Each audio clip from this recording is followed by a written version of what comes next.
In this video, I'm going to walk you through the steps involved in attaching a velvet bottom to a small jewelry box. You'll see as we go through the process that the steps are pleasant and the entire project is a nice one to complete. Here's what you'll need: a small square, a piece of self-adhesive velvet. The piece I'm showing you here was bought at a place called Julie's Closet on eBay. And what it is, it has a peel-off backing that enables you to attach it to the bottom of the box once you've cut it to the proper size.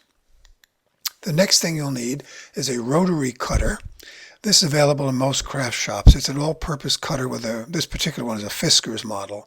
It has a retractable blade, and it really is quite effective in cutting the fabric just after you've marked it out or guided your cut with the square that I showed you earlier. In addition, you'll need some Scotch tape, a razor knife, that's a template that I'm handling right there, and a self-healing mat. And I've learned that by putting a little wet paper towel, slightly damp paper towel under the mat, it prevents it from slipping, as you see here on the granite. And let's begin the process of actually making the bottom. The first step involved is to create a paper template. Now, some people use cardboard. I personally find it easier to use paper, and I both cut and fold it so that it fits the box exactly. I also mark the left front corner of the template, as I will later mark the left front corner of the velvet to serve as a reference point. Because the fabric you buy is unlikely to be perfectly square, it's a good idea to use the lines on your self-healing mat to establish a perfect 90-degree corner. Place the fabric on the mat and then place the square on the fabric. Then take your rotary cutter, as I'm doing right here, and just trim away what you need to trim away until you wind up with a perfect 90-degree corner.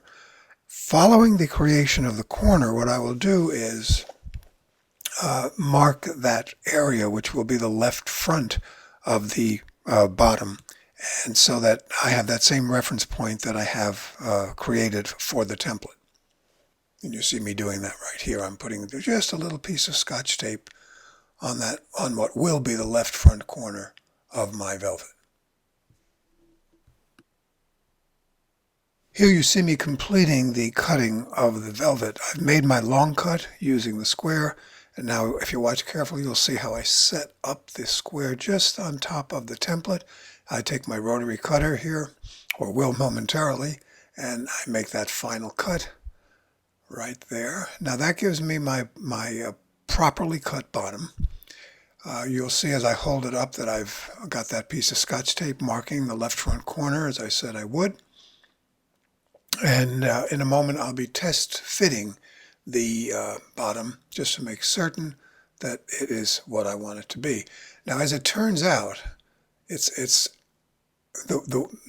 of two possible problems. The worst is to have it too small. This is not too small, but it's ever so slightly long. If you look carefully, you'll see there's a tiny bit of a bubble. So what I'm going to do is I'm going to remove that bubble by trimming the short side, if you will, and that'll make it fit absolutely perfectly.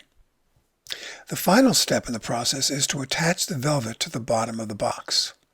This is done by peeling off the backing, the protective backing on the underside of the fabric, and positioning the fabric on one narrow end of the box and then slowly drawing it toward you as you lift up or remove the plastic backing.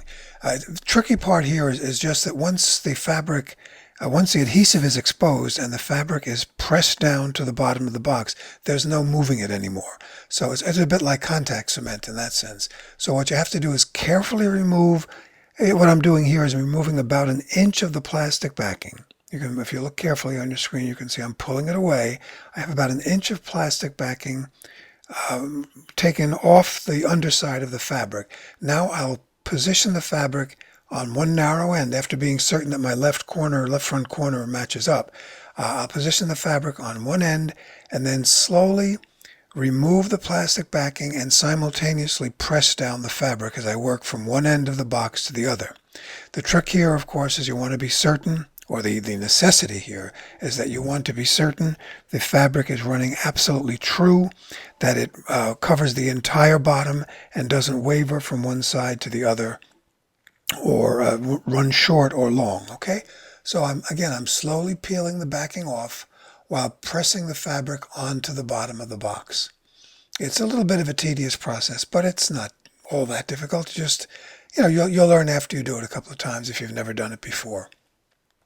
Once the fabric is positioned, the next thing I do is, there we go, you can see I'm just slowly pulling off the backing, and while I'm doing that with my right hand, I'm pressing down with my left hand, or the fingertips of my left hand, pushing the fabric onto the wood bottom of the box. Next thing I'll do is make certain that there are no spaces or bubbles, and you'll see in a moment I use the back of in this case, the back of a razor knife, just to press down the corners and the sides so that there's no space showing whatsoever. You can see any blunt instrument will do. I'm just running it along the side, pressing into the corners, and running it along the opposite sides as well. So the end result is that you've got a piece of fabric that has no spaces whatsoever, perfectly lines up with the sides of the box, covers the bottom completely, and at that point I pull off that piece of Scotch tape. The nice thing here is that the Scotch tape leaves no marks or residue of any kind. So basically that's the project. It's kind of fun, and it does dress the box up pretty dramatically. Thanks for watching. If you have any questions or would like to convey any information or thoughts, please feel free to post below. Thanks again.